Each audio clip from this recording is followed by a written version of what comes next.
या अभूतपूर्व विजयामध्ये लोकसभेच्या वेळेसही आणि आता विधानसभेच्या वेळेसही तिन्ही नेत्यांनी ज्या पद्धतीने या महाराष्ट्राला आणि आमच्या इतर पक्षांनी सुद्धा एकत्र येऊन या महाराष्ट्राला जो मॅन्डेट मिळाला आहे, न भूतो भविष्यात होऊ शकेल, कधी जीवनामध्ये कधी आतापर्यंतच्या इतिहासामध्ये हा मॅन्डेट कधी मिळाला नाही, तेवढा मॅन्डेट आमच्या या नेतृत्वाने मिळवला आहे।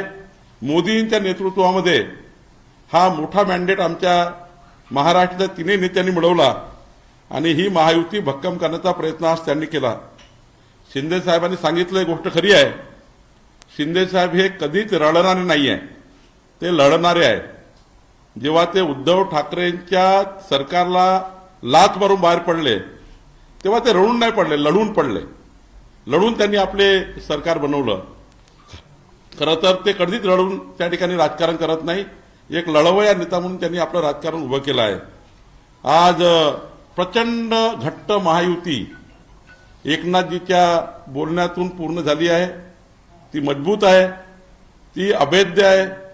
महाविकास आघाडीचे नेते या महायुतीला गालबोट लावण्याचा प्रयत्न करत होते, वावड्या उठवण्याचा प्रयत्न करत होते, पण आज एकनाथजींनी ज्या पद्धतीने या महाराष्ट्राला त्यांचं म्हणणं मांडलं आहे, देशात मांडलं आहे, खरं तर मला एकनाथजींच्या नेतृत्वावर खऱ्या अर्थाने अभिमान आहे की महायुतीचे नेते कसे असावे।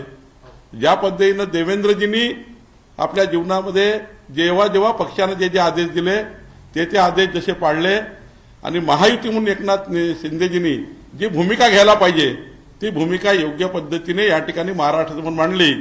खऱ्या अर्थाने मी एकनाथ शिंदेजींचं मनापासून अभिनंदन करतो, त्यांच्या याही भूमिकेचं अभिनंदन करतो, कारण मी सांगायचो, आमचे सर्वच नेते सांगायचे, आमचं केंद्रीय नेतृत्व म्हणजे आमचे पंतप्रधान माननीय नरेंद्र मोदीजी, आमचे गृहमंत्री अमित भाई आणि आमच्या केंद्रीय नेतृत्व जो काही निर्णय करेल तो महायुतीकरता अंतिम असतो। आणि मी अनेक निवडणुकीत मी पक्षाचा अध्यक्ष म्हणून दोन निवडणुका माझ्या समोर झाल्या, लोकसभेच्या निवडणुकीतही महायुती म्हणून जे काही निर्णय माननीय प्रधानमंत्री मोदी आणि अमित भाई